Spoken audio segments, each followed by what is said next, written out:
Welcome, Maverick Nation, YouTube family, Maverick in the house again. I'm in a exploratory mood this trip. Yeah, because a lady friend of mine touched base with me the other day, and she said she want me to explore something. She said, obviously, in her opinion, there are two cardinal sins in a relationship where when them sin they commit, relationships no recover from them. She said one of them is for one spouse, I chat the other one. Yeah, chatting your partner. And the next one, she said, is disrespect. Yeah, she never going on no more detail than that, you know. Chatting your partner and disrespecting your partner. She said relationships no recover from them sin there. I mean, I think about it. And obviously, men and women have completely different perspectives in a relationship. That are the first thing we establish when I put my brain to what she said to me. And I realize, you know, a woman's perspective, maybe from a woman's perspective, disrespect and somebody, you know, chatting her with them friend and all them something there is dear to them heart and mean a lot to them, and they feel betrayed when them something happen. But me don't know if as a man, them something bother me as much. Yeah, me think there are some much more unforgivable acts in a relationship than them there. And when we start thinking about it, the first place where I go, obviously, a cheating. Me feel cheating, especially under certain circumstances. Some people that say under any circumstances at all. Me feel cheating are the most unforgivable act in a committed relationship. Yeah, man, that is an unholy act in a relationship, you know. Forgive your wholesome self, you know, when you're supposed to be loyal to somebody, you know. Me don't think you get more cardinal than that. So me don't know what kind of disrespect could have from my perspective be worse than a woman cheating on me, or vice versa, me then cheating on a woman.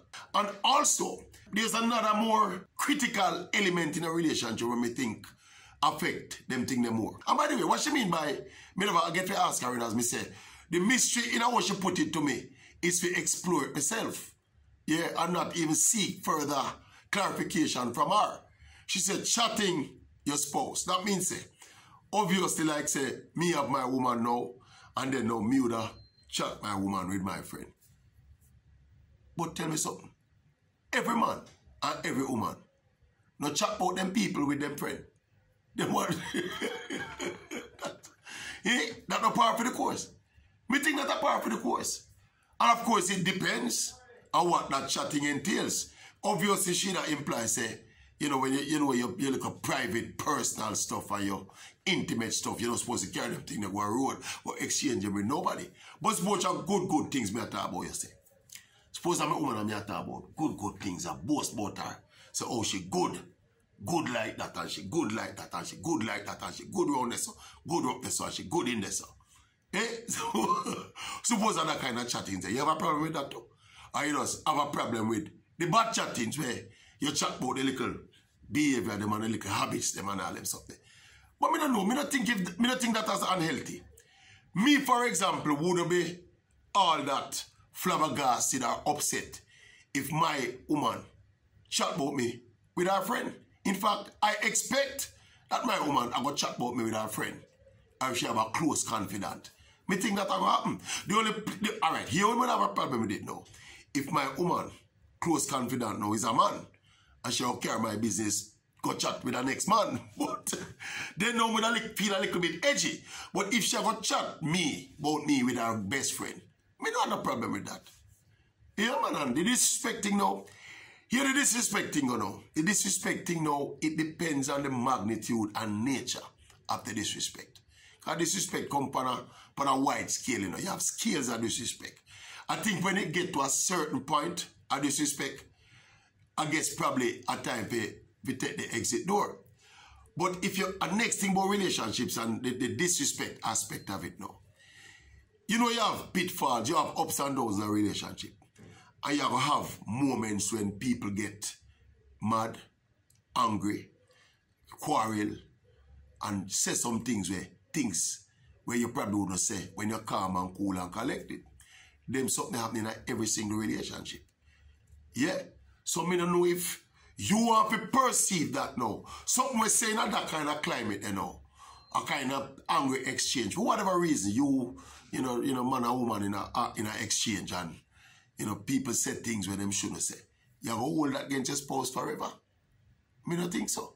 Or, me don't think so. Me think you move on from that and just accept it for what it is. A moment of anger. Yeah? Are you going to bog yourself down and just dwell on some things that were said in that fleeting moment as a permanent kind of disrespect and nag up in the back of your head? No, sir. So me happy, generally, me happy disagree with my lady friend who posited those two things as, what she call them, unforgivable sins in a relationship. Me don't know, sir. As me say, man and woman have two different perspectives, Women, obviously, from the evidence of this conversation and this suggestion from my friend, women take some little thing more serious than man.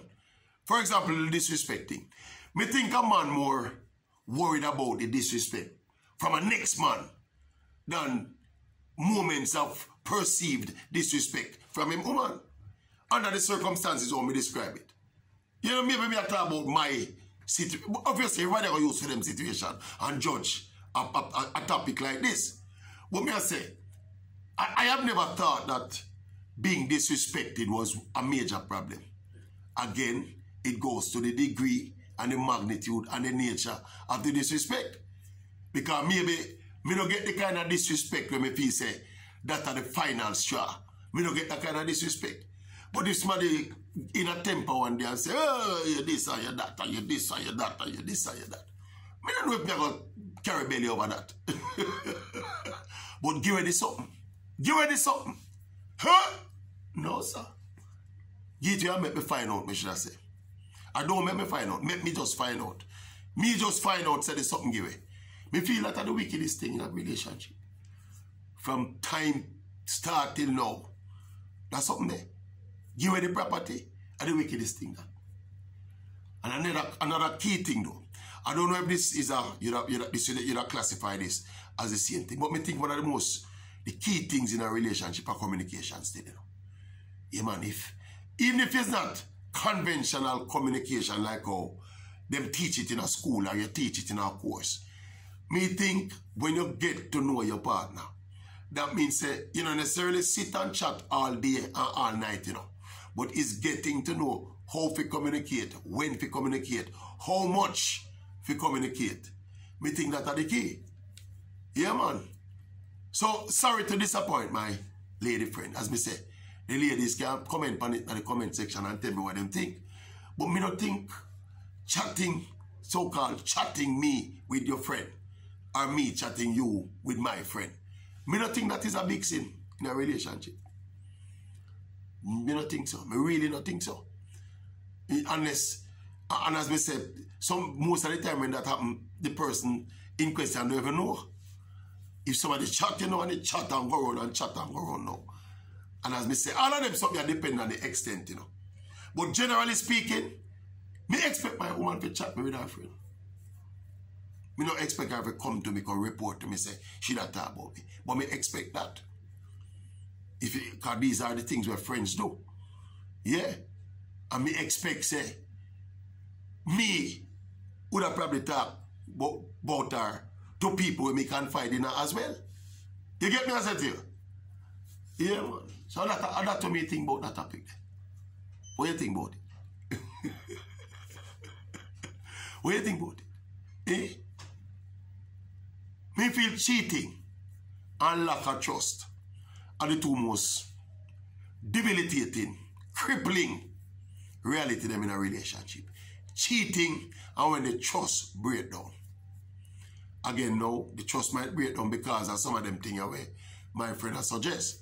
But me feel whenever they reach to the point where one party don't trust the other, it have a hard to deal with, Because that means the people are going to start see things when they're dead. People are going to start act irrationally, act as if when it don't necessarily go so. And that lack of trust cause, And of course, me still hold on upon the cheating as the worst sin possible in a relationship. Worst sin. You feel deceived. brutally deceived. Yeah? What you think?